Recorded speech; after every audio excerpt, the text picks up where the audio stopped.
Voilà, frères et sœurs, bonjour ou bonsoir et bienvenue sur cette émission. Nous sommes ravis de vous avoir avec nous pour ce temps de partage.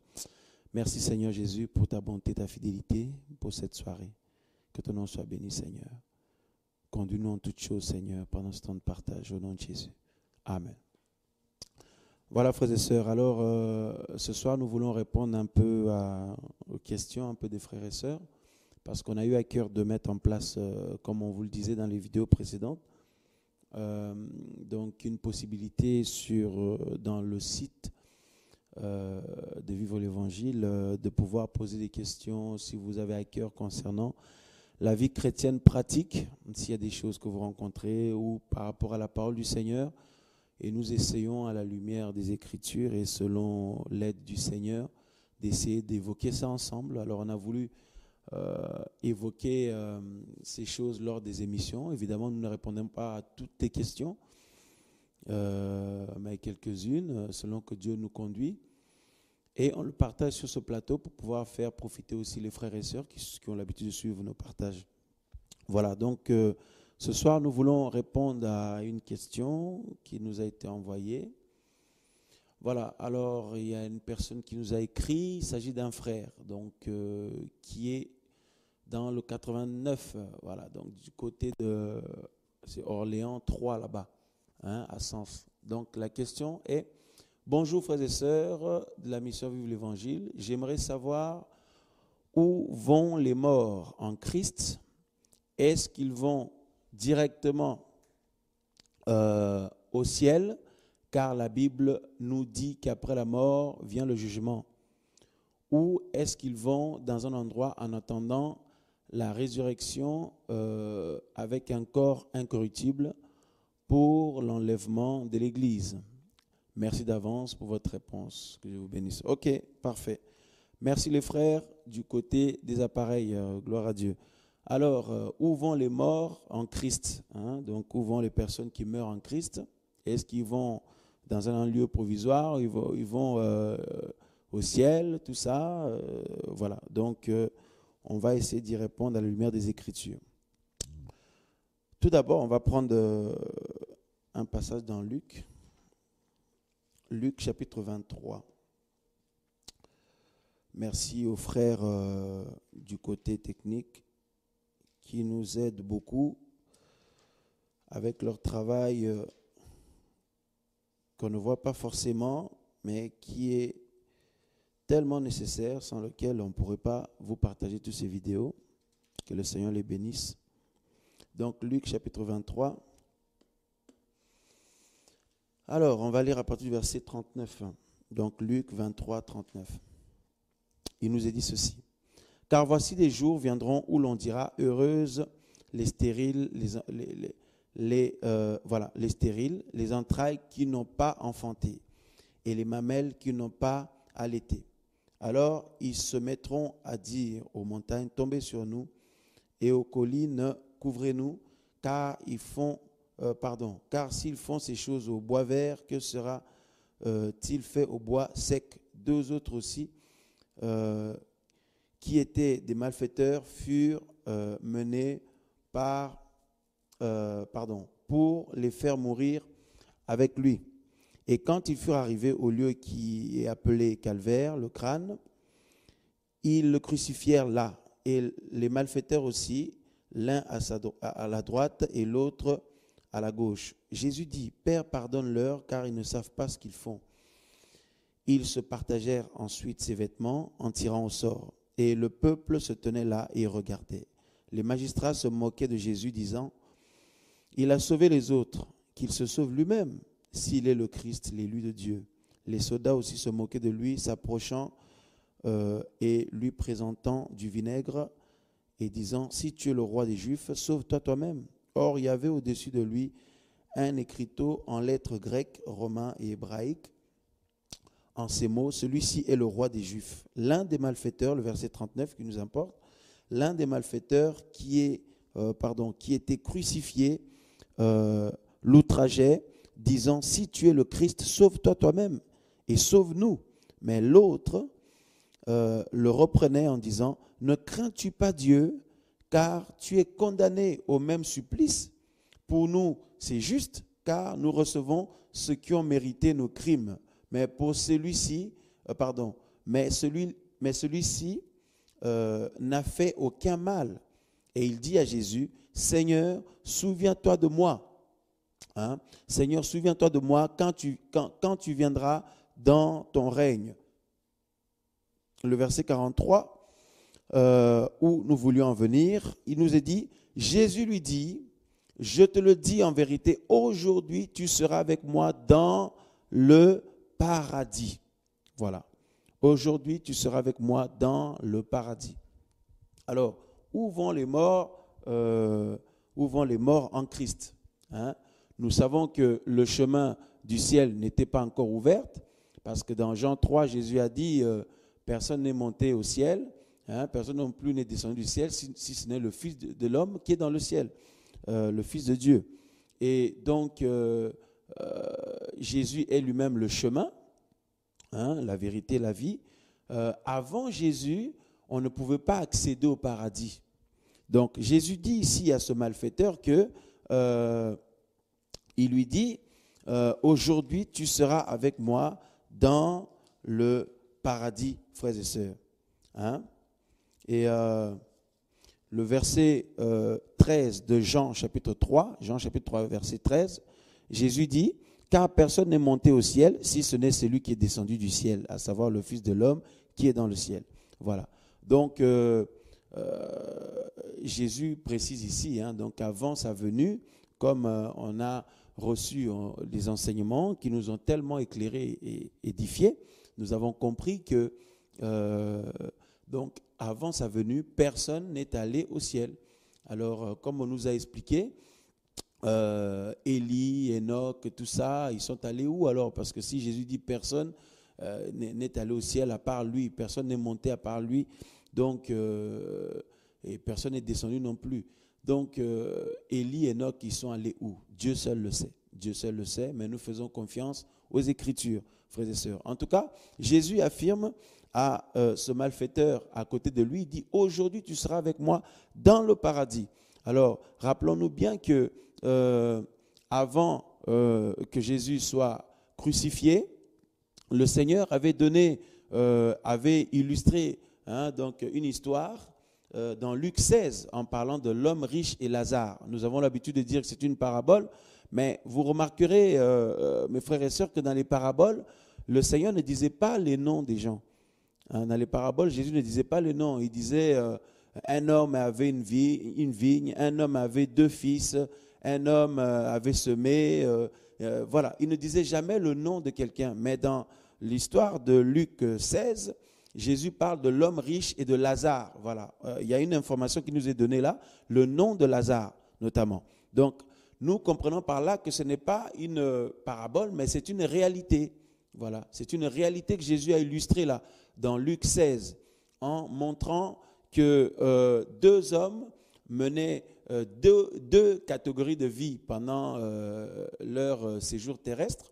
Et bien, à la mort, il y en a un qui a été donc emmené dans un lieu de tourment, qui s'est retrouvé là-bas, et puis il y en a un autre qui a été emmené dans un lieu qu'on appelle le sein d'Abraham. Voilà. Mais bon, ces 2 lieux-là étaient toujours en dessous, dans les régions inférieures de la terre, hein, dans les parties les plus basses de la terre. On va le voir dans Éphésiens 4, parce que la parole confirme toutes choses, bien aimés. Donc dans Luc 16, donc Jésus évoque cette histoire, illustre cette vérité-là. Il dit, les 2 meurent, il y en a un qui va dans un lieu de tourment, donc l'enfer, et puis l'autre qui va dans le sein d'Abraham. Mais les 2 endroits étaient sous terre, dans les régions inférieures, dans les parties les plus basses de la terre. Donc, nous voyons qu'avant que Jésus réalise l'œuvre de la croix et qu'il sorte victorieux du tombeau, tous ceux qui mouraient avant étaient retenus captifs en bas, étaient dans les prisons. Mais dans ces prisons-là, tout le monde ne souffrait pas. Ceux qui avaient servi Dieu, ceux qui avaient marché avec Dieu, eh bien, ils étaient en prison parce qu'ils étaient en bas, parce que la volonté de Dieu, c'est qu'ils soient au ciel, mais eux, ils étaient en bas. Et donc, mais néanmoins, ils ne souffraient pas, ils n'étaient pas tourmentés par les flammes, par les souffrances, tout ça, comme ceux qui sont en enfer. Donc, mais tout le monde allait en enfer, mais parce qu'enfer, Hadès, voilà, dans le Hadès ou l'enfer, tout le monde allait là-bas, mais tout le monde ne souffrait pas. Et nous avons dans 1 Samuel chapitre 28 l'épisode avec Samuel, vous savez, Saül, Saül le roi, qui était dans une grande détresse et qui avait désobéi à la parole de Dieu pendant la vie terrestre de Samuel, donc qui représentait la bouche de Dieu, était le prophète de Dieu. Et le Seigneur avait jugé donc Saül, et par la suite Samuel était mort, Samuel était décédé, mais il n'était pas allé au ciel. Voilà. Et parce que la Bible nous dit dans 1 Samuel 28 que Saül est allé voir cette magicienne, donc pour invoquer Samuel, pour appeler Samuel, l'invoquer, parce que cette femme-là, cette magicienne-là, invoquait les morts. Voilà. Elle faisait donc elle invoquait les morts, et Saül est allé là-bas pour invoquer Samuel, pour lui demander qu'est-ce qu'il doit faire, parce qu'il était dans une grande détresse. Il ne savait pas s'il devait aller livrer le combat, parce qu'il y avait une guerre qui se présentait. Il ne savait pas il devait y aller ou pas, si l'Éternel allait livrer ses ennemis entre ses mains ou pas, ou s'il allait y passer. Donc il est allé voir cette femme qui a donc invoqué Samuel, et Samuel est remonté, parce que Saül dit que il a bien vu, la Bible dit que cette femme a bien vu donc ce vieillard qui est monté, donc Samuel, et Saül a discuté avec Samuel. Et Samuel a fait des reproches à Saül. Il a dit, pourquoi m'as-tu dérangé, Pourquoi, en gros, il était là-bas, Saül est venu le perturber en l'invoquant ainsi. Mais Samuel ne souffrait pas. Voilà. Samuel ne souffrait pas. On peut prendre ça rapidement, frères et sœurs. Dans 1 Samuel chapitre 28. 1 Samuel. C'est magnifique la parole du Seigneur. Ça nous donne de l'espoir, ça nous donne la foi. Où vont les morts en Christ? Donc, après, après la mort, quoi. Où est-ce qu'ils vont? Donc, 1 Samuel chapitre 28. Voilà. Alors, on va prendre à partir du verset, je cherche à peu près là où Samuel a répondu à Saül. Voilà.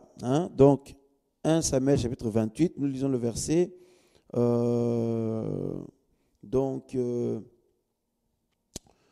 Le verset, pour voir un peu le contexte, donc, je vais commencer au verset 7, comme ça on voit un peu le contexte. Il est dit, Saül dit à ses serviteurs, cherchez-moi une femme qui évoque les morts, et j'irai vers elle, et je la consulterai. Ses serviteurs lui dirent, voici, il y a une femme à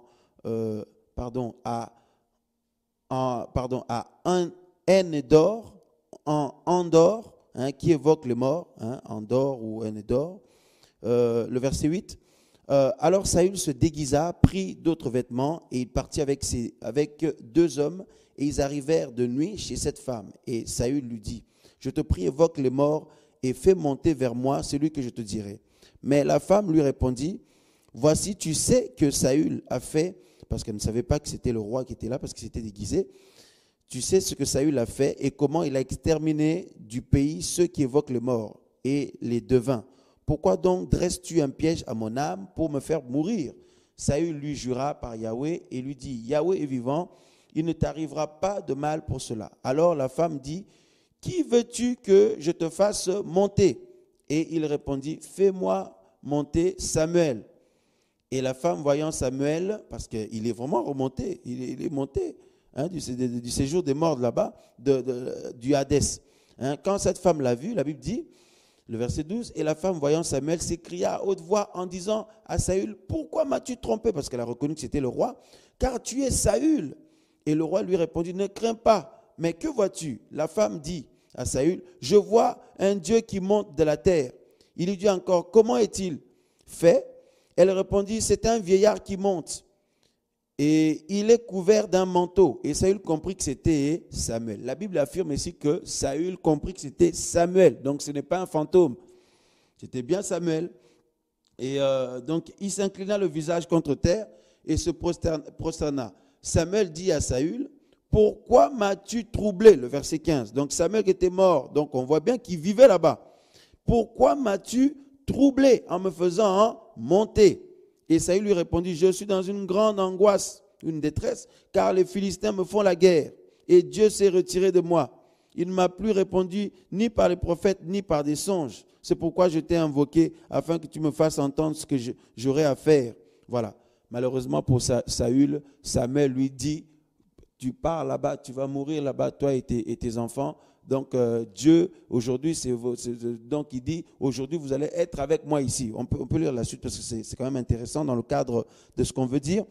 Et Saül répondit, donc ce que je viens de lire, je suis dans une grande angoisse car les Philistins me font la guerre et Dieu s'est retiré de moi. Il ne m'a plus répondu ni par les prophètes ni par les songes. C'est pourquoi je t'ai invoqué afin que tu me fasses entendre ce que j'aurai à faire. Le verset 16.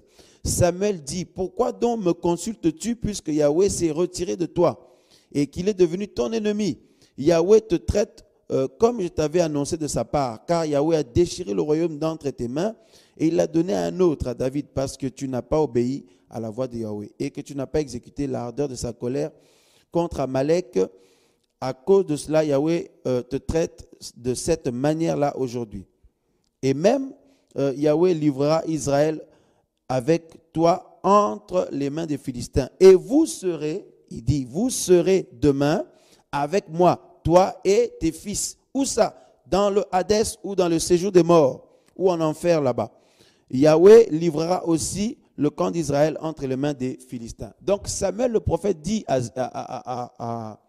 Saül, le roi, il dit, aujourd'hui Yahweh va vous livrer entre les mains de votre ennemi, vous allez mourir et vous serez avec moi dans le séjour de mort, ou dans le Hadès, ou dans les parties les plus basses de la terre, en enfer.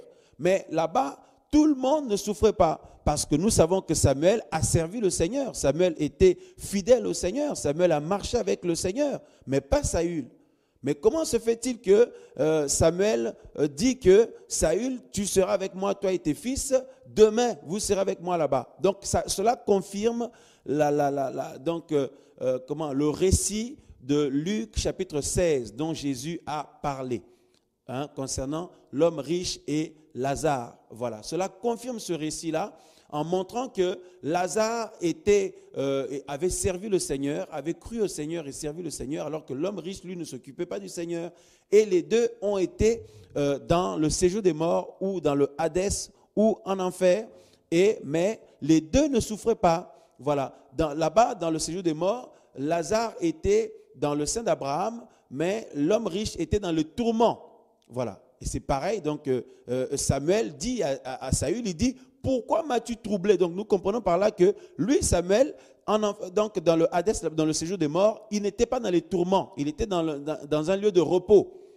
À cause du péché d'Adam et Ève, le chemin du ciel était fermé. Et Jésus dit dans Jean 3 que personne n'est monté au ciel et personne n'est descendu non plus, à part lui. Voilà. Donc, tous ceux qui mouraient, même s'ils ont servi le Seigneur, ils allaient là-bas dans les parties les plus basses de la terre, dans les régions inférieures de la terre. Et donc, ce récit que nous venons de lire un peu là confirme ce que le Seigneur a dit dans Luc 16. Voilà. Mais dans Éphésiens 4, la Bible dit, donc nous sommes en train de voir où vont les morts et ceux qui ont cru au Seigneur et ceux qui n'ont pas cru. Donc, j'ai dit Luc, c'est plutôt Éphésiens 4. Donc, Éphésiens chapitre 4,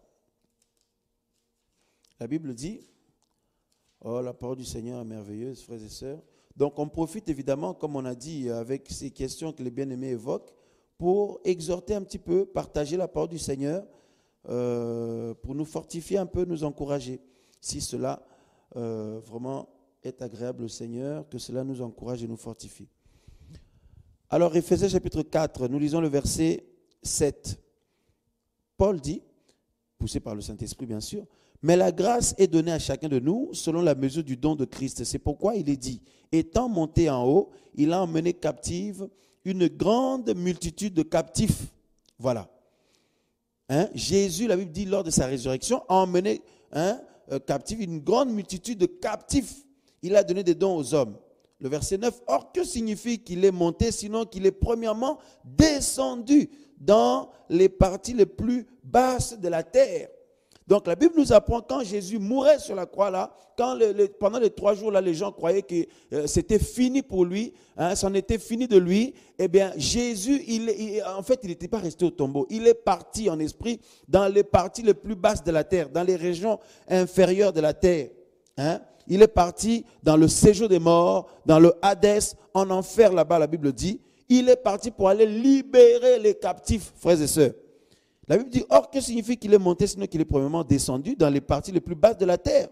Celui qui est descendu, c'est le même qui est monté au-dessus de tous les cieux afin de remplir toutes choses. Voilà. Et la Bible dit que il a emmené, donc le verset 8, c'est pourquoi il est dit, étant monté en haut, il a emmené captif une grande multitude de captifs. Voilà, bien aimé. Jésus, comme on le sait, on ne l'a pas tué, il a donné sa vie délibérément pour sauver l'humanité et il est parti dans les régions les plus basses de la terre pour aller confronter les ténèbres, pour aller aussi rappeler, prêcher l'évangile aux esprits qui étaient en enfer là-bas, tourmentés là-bas. On va le voir dans 1 Pierre 4, non pas pour les sauver, mais pour leur rappeler la raison pour laquelle ils sont là-bas. Parce que Dieu, avant de juger quelqu'un, Dieu ne peut pas juger quelqu'un sans lui dire pourquoi. Pour quelle raison la personne se trouve dans cet endroit-là. Donc Christ est allé là-bas aussi pour prêcher et rappeler aux gens qui n'avaient pas cru à l'époque de Noé. C'est ce qui nous est dit dans 1 Pierre chapitre 4.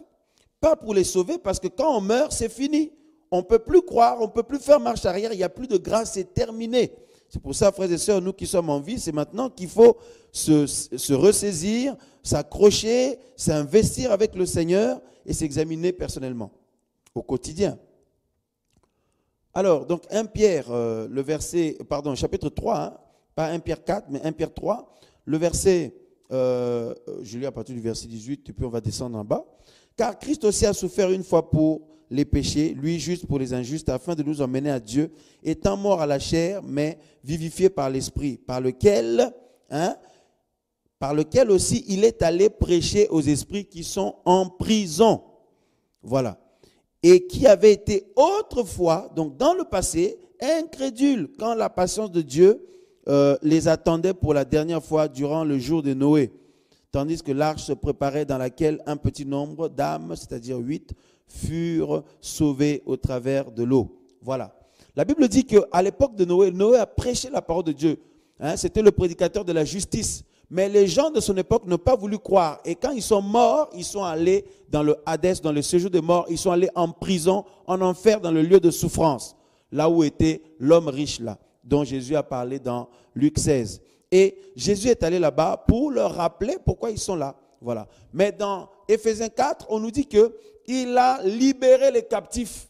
Il a libéré les captifs, les hommes et les femmes qui l'ont servi depuis des années, depuis des siècles, qui étaient là-bas retenus par la mort. Parce que la Bible dit le dernier ennemi qui sera vaincu, c'est la mort. Et la Bible dit que Dieu prendra la mort et le séjour des morts, parce qu'on comprend aussi que, selon ce que la Bible dit dans l'Apocalypse, que le séjour des morts est aussi une entité, une puissance démoniaque. La mort est une entité, le séjour des morts aussi. La Bible dit que Dieu les prendra les deux et les jettera dans les temps de feu et de soufre, à la fin de toutes choses. Voilà. Donc, et ceux qui avaient marché avec le Seigneur, comme Samuel et les autres, ils étaient retenus là-bas. Tout le monde attendait l'arrivée du roi des rois. Tout le monde attendait l'arrivée de la plus grande star qui n'ait jamais existé. Tout le monde attendait l'arrivée du Mashiach, l'arrivée du Seigneur de gloire, le maître de l'univers, Jésus-Christ de Nazareth. Waouh, mais c'est terrible ça, mes frères. Alors, Jésus, quand il arrive, il donne ce récit qu'il est question dans Luc 16 pour montrer que pour l'instant les choses sont ainsi, mes enfants. Mais là, je suis venu pour passer à l'action moi-même en personne. Je suis venu pour aller là-bas en personne, pour aller délivrer les captifs. Waouh! Frères et sœurs, et Jésus est effectivement allé. Il est parti délivrer les captifs. Et la Bible dit dans Éphésiens 4, il est sorti, il a emmené captifs une multitude de captifs. Donc il a emmené avec lui, il les a liés à Dieu. Il a lié des hommes et des femmes à Dieu. Il les a scellés de son esprit et il nous a introduits dans la famille de Dieu. Et donc ces gens qui étaient captifs, il les a emmenés avec lui, bien-aimés. Et depuis, le chemin du ciel est ouvert. Le chemin du paradis est ouvert. Et Jésus a dit à ce malfaiteur à la croix, aujourd'hui tu seras avec moi dans le paradis.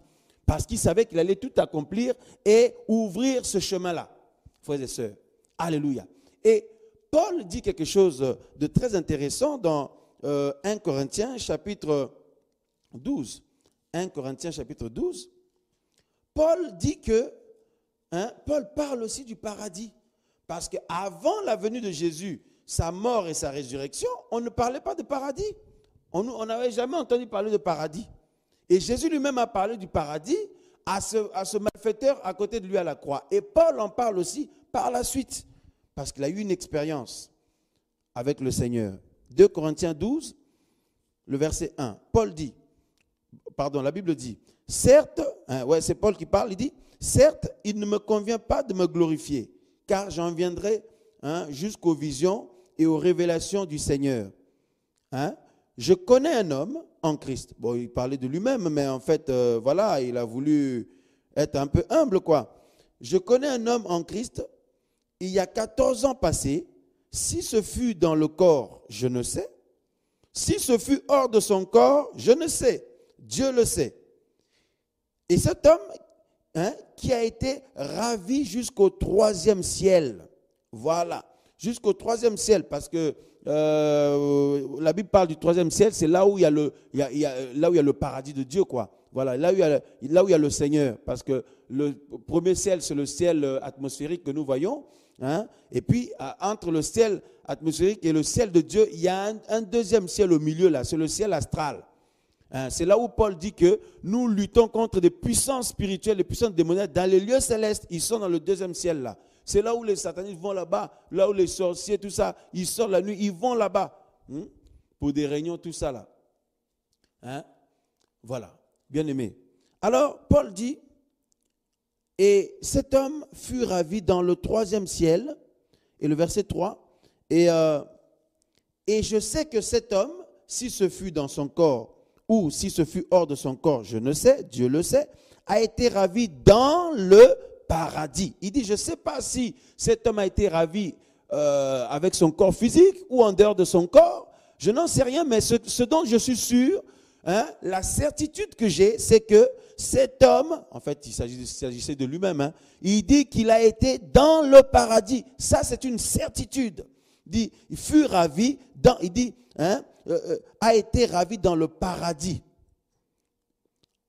Et il a entendu des secrets qui n'est pas permis à l'homme de révéler. Voilà. La Bible nous parle du paradis. Un lieu, bien aimé, là où il y a le règne de Dieu. Un lieu merveilleux. Un lieu de bonheur. Alléluia.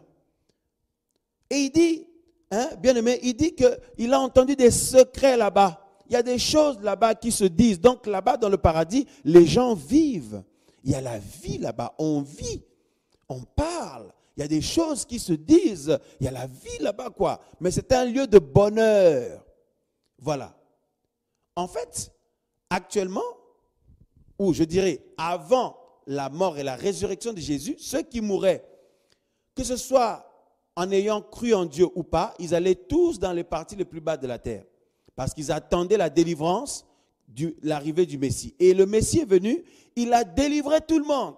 Enfin, les croyants. Ceux qui ont marché avec le Seigneur. Mais les impies, ils sont restés là-bas, ils continuent à souffrir. Et désormais, il les a emmenés avec lui dans le paradis. Et actuellement, ceux qui meurent en Christ vont dans ce lieu-là. C'est pour ça le malfaiteur à la croix, comme il a cru au Seigneur, l'autre il a dit au Seigneur, mais si tu es fils de Dieu, délivre-toi toi-même et puis délivre-nous. L'autre a dit, mais tu ne crains pas Dieu ?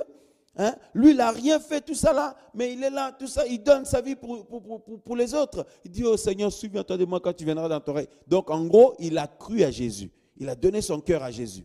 Et Jésus l'a dit, aujourd'hui, tu seras avec moi dans le paradis. Et Paul confirme aussi avoir été ravi dans ce lieu-là, frères et sœurs. Alléluia. le paradis. Et la Bible nous en parle aussi dans Apocalypse, là où il y a les âmes de ceux qui ont été donc égorgés à cause de la parole du Seigneur, ceux qui ont été mis à mort à cause de la parole du Seigneur, sont aussi là-bas dans le paradis. Ils sont en train d'attendre. C'est un lieu de repos et d'attente. Voilà. De repos et d'attente. Pourquoi? Ce n'est pas un lieu final. En fait, au lieu d'attendre maintenant sous terre, dans les parties les plus basses de la terre, mais on attend dans le paradis, donc au ciel. Voilà. Au ciel. Et on attend quoi? On attend la résurrection des morts. En fait, le retour de Jésus. Tout le monde attend là-bas. Comme on avait expliqué, frères et sœurs, le paradis n'est pas le lieu final. Parce que si c'était le cas, on n'aurait pas parlé de la résurrection de ceux qui sont morts en Christ. Hein, selon 1 Thessaloniciens. On n'aurait pas parlé de ça. Alléluia. Donc, 1 Thessaloniciens chapitre 4, verset 13. Hein, la résurrection, donc l'enlèvement de l'Église. Donc, avant l'enlèvement, les morts en Christ vont ressusciter premièrement. Amen. Et nous allons avoir des corps incorruptibles, imputrescibles. Et dans 1 Corinthiens 15 aussi, on nous parle de ces corps parfaits, glorieux, imputrescibles, incorruptibles que nous aurons. Donc nous voyons par là que la finalité de toute chose, c'est que Dieu nous aura sauvés. Il t'aura sauvé. Toi, il m'aura sauvé, moi. Donc les trois parties du corps, les trois parties de notre être, donc l'esprit, l'âme et le corps. Parce que nous savons que à la naissance d'en haut, la nouvelle naissance, notre corps ne change pas, mais notre esprit est sauvé. Notre âme a besoin d'être guérie. Hein? Plus on obéit à la vérité, plus le Seigneur nous sanctifie et il nous restaure, il guérit notre âme. Et si on meurt avant le retour de Jésus, on va attendre dans le lieu provisoire là-bas dans le paradis, qui est maintenant ouvert parce que Jésus est le chemin, qui est maintenant d'actualité parce que Jésus est la porte. Voilà. Et les personnes qui meurent en Christ vont attendre là-bas. Ils attendent quoi? Eh bien, le retour du Seigneur, la trompette qui va sonner, eh bien, pour revenir à la vie et avoir les corps imputrescibles, donc des corps parfaits. Et là, on parle de la rédemption totale, c'est-à-dire les trois parties du corps, les trois parties de l'être humain, les trois parties de l'homme ont été sauvées par Dieu. Voilà. Le corps physique que nous avons actuellement retournera à la poussière. Dans le programme de Dieu, comme on l'a expliqué, on a fait une vidéo là-dessus, comprendre le programme de Dieu pour sauver l'homme, eh bien, Dieu nous a prévu des corps glorieux, selon 1 Corinthiens chapitre 15. Et voilà, frères et sœurs. Donc, où vont les morts en Christ? Eh bien, ils vont au paradis. Voilà. Au lieu, en fait, le paradis, c'est un lieu de repos. C'est un lieu de repos parce que dans Apocalypse, on nous dit que ces âmes-là qui ont été tuées pour le nom du Seigneur, eh bien, ils réclamaient vengeance. Mais la Bible dit, on leur fut dit de se tenir encore en repos quelque temps, jusqu'à ce que soit complet le nombre de leurs compagnons. Et voilà. Hein? Qui se tiennent en repos. Donc, ils étaient dans le paradis. Et dans le paradis, c'est un lieu de repos. Donc, si vous voulez qu'on vous montre ce passage-là, c'est dans Apocalypse chapitre, on va le voir rapidement, Apocalypse chapitre 6, verset 9. Apocalypse chapitre 6, verset 9, il est dit, « Et quand il eut ouvert le cinquième sceau, je vis sous l'autel les âmes de ceux qui avaient été tués pour la parole de Dieu et pour le témoignage qu'ils avaient gardé.